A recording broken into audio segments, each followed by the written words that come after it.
So, before the launch of the Xbox Series X and Series S consoles, I had talked in various different videos about some of the features I was most excited for on the new consoles. I often mention things like smart delivery, quick resume, or faster load times, but one thing that I often overlooked was Auto HDR, and yet I think it might be one of the coolest features that Xbox has to offer. Now, this is kind of a tricky video to make in terms of what you're actually going to be seeing on the screen because I can't properly show you HDR on YouTube. But what I am going to do is talk about how I think the implementation of Auto HDR affects games. And in particular, I'm going to be paying attention to mostly older games that weren't built to take advantage of HDR. So, let's get started.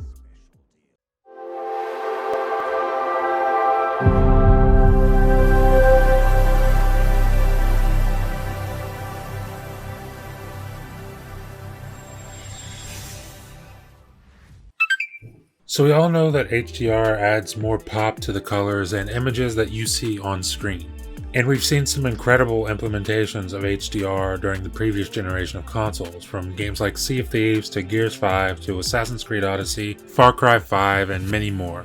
But there were also a lot of games that were either developed before the introduction of the HDR-capable consoles like the PS4 Pro and the One S and the X, or they simply didn't include HDR as a feature. And this is where Xbox's Auto HDR comes in to save the day. From a game like Control, which was just recently added to Xbox Game Pass, to games like Sunset Overdrive and Battlefield 4, and even a game like Dying Light. I mean, I've even gone back to try Forza Horizon 1 and 2 with Auto HDR, and it really is an absolute game changer.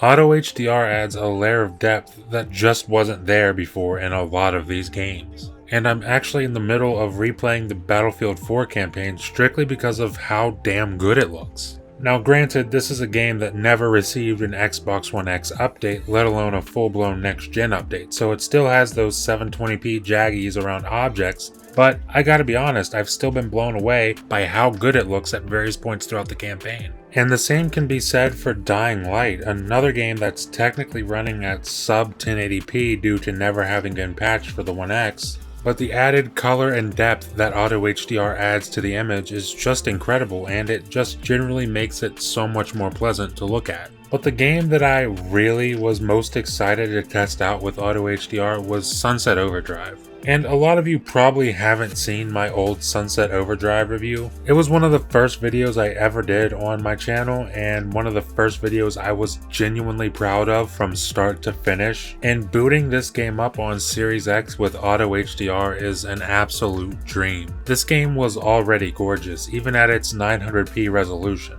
But the addition of Auto HDR just takes it to another level. Killing enemies in this game has never looked so vibrant. I mean, I've played this game at 1440p at 60 FPS on my PC, but even at 900p 30 FPS with Auto HDR on, it's a visual treat. And I still have just as much fun with it as I did when I played it on PC. This is one of those games that if you haven't tried it yet, then there's literally been no better time than right now to give it a go. The gameplay is super crazy and hilarious and addictive, and it's never looked better on console. And finally, I wanted to talk about Control, and this was a game that I was honestly shocked when I found out that it didn't originally support HDR. I mean, it seemed like such a prime candidate for HDR implementation. And thanks to Xbox's Auto HDR, this game is really getting the treatment that it deserves. And if you've seen some of my previous videos, specifically from this summer, then you'll notice that there's quite a lot of gameplay from Control in those videos. And any video where I used Control gameplay, it was all captured on a PC with ray tracing on, running at 1440p with DLSS, and all that other stuff on. And since it was recently added to Xbox Game Pass, I figured I'd test it out on console, and it looks absolutely stunning. And this is with no ray tracing or any other next-gen features. It's simply running the Xbox One X version of the game at native 4K capped at 30 FPS. And I could swear, outside of not having ray tracing, I feel like the game just looks better than it ever has on my PC.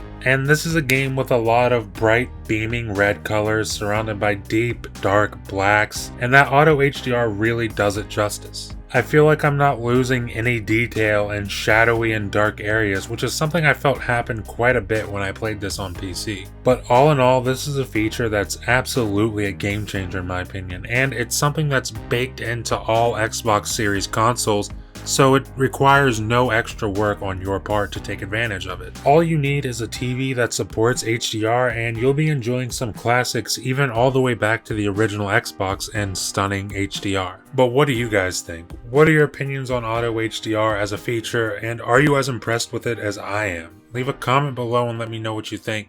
Leave a like if you liked the video, and please subscribe if you would be so kind. Thank you for watching, and I'll see you in the next video.